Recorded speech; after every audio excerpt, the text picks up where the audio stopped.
In a very interesting twist of irony, Associated Newspapers have successfully argued to keep 73 individual journalists' details confidential at this early stage of the legal proceedings on the basis that it would invade their privacy.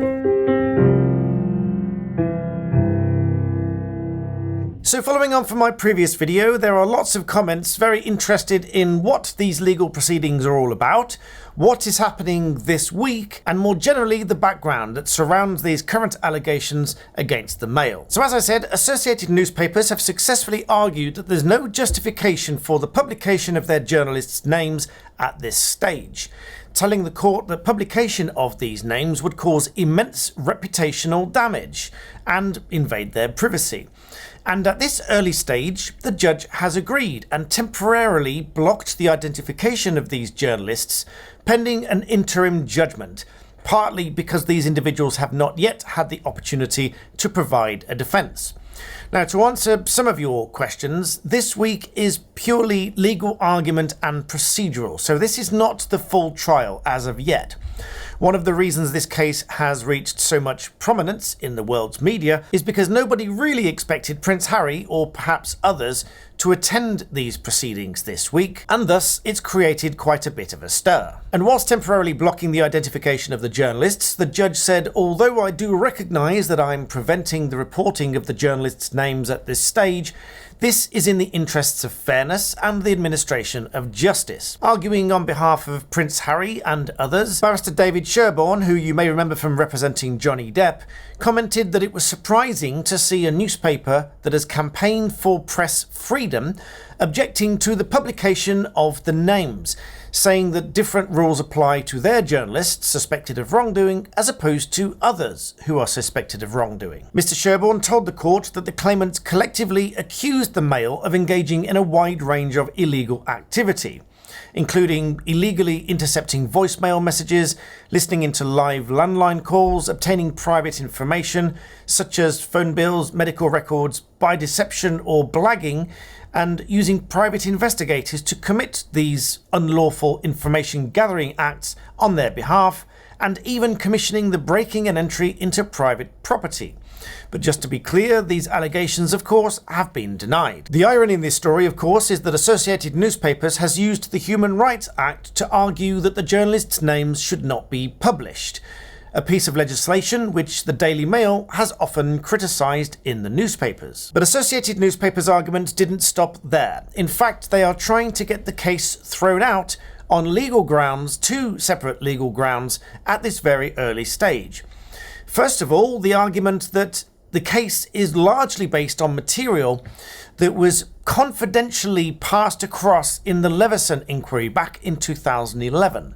More about that in a moment. Broadly speaking, Associated Newspapers are claiming that the material provided to the Levison inquiry was subject to a legal order, meaning it must remain confidential. But of course, the claimants in this case, Prince Harry and others, seek to rely on this material in this claim. The second argument by Associated Newspapers is one of limitation. Limitation, broadly speaking, is a time period after which you cannot ordinarily commence a claim, and this is sometimes referred to as being statute barred.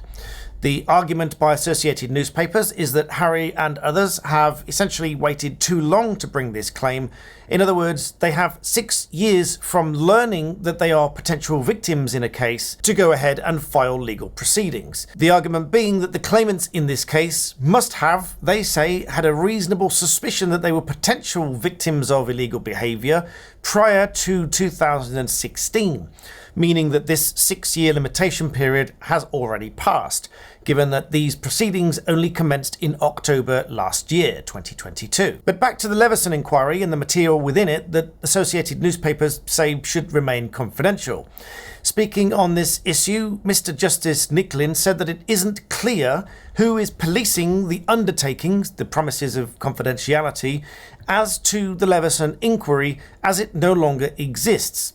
Essentially saying that basic contract law will govern any confidentiality agreements and the enforcement of any confidentiality agreements, and as he put it, someone has to be able to stand there and say that they have the power to enforce it. Judge asks, who is that person? I'm now concerned who is responsible for policing the Levison undertakings. So let's take a closer look at the Levison inquiry itself. So looking at the Levison inquiry, named after its chairperson, Lord Justice Levison. It was a judicial public inquiry launched in July 2011 to investigate the culture, practices and ethics of the British press. The inquiry was initiated in response to the News of the World phone hacking scandal, which exposed widespread and illegal activities among tabloid journalists, including the hacking of voicemails of celebrities, politicians and other citizens. There were two parts to the Levison inquiry. Part one focusing on the relationship between the press and the public, examining instances of media misconduct and the effectiveness of existing regulatory bodies. The second part, which was delayed because of criminal investigations and ultimately was never formally conducted, but would have gone into specific claims of those illegal activities, but it was continually deferred to avoid prejudicing those ongoing criminal investigations and prosecutions. Ultimately, the inquiry made three main findings and three main recommendations. First of all, that there were unethical practices, revealing that certain sections of the press routinely engaged in unethical practices, including phone hacking, bribery and intrusion into private lives, including harassment. Secondly, that there was inadequate self-regulation, and that the existing self-regulatory body, the Press Complaints Commission at that time, was deemed to be ineffective and insufficient to ensure ethical journalism. The third finding was the relationship that media outlets had with politicians, the inquiry highlighting a number of unhealthy relationships between some press organisations and politicians, which may have impacted on policy decisions and contributed to regulatory failures. Lord Justice Levison called for the establishment of a new independent self-regulatory body to hold a majority of non-industry members to oversee the press and handle complaints from the public. The second recommendation was a voluntary membership with incentives, the new body operating on a voluntary membership basis, with participating organisations benefiting from legal cost protections in defamation and in privacy cases. Thirdly, statutory underpinning under David Cameron's government. To ensure independence and effectiveness, the new regulatory body would be backed by this legislation, which would set out the essential functions and provide a framework for the operation. Unsurprisingly, there were a mix of responses to the findings of this inquiry. On the one hand, some said that this was a necessary step to ensure ethical journalism, and others quite naturally made arguments that this was going to infringe on the freedom of the press.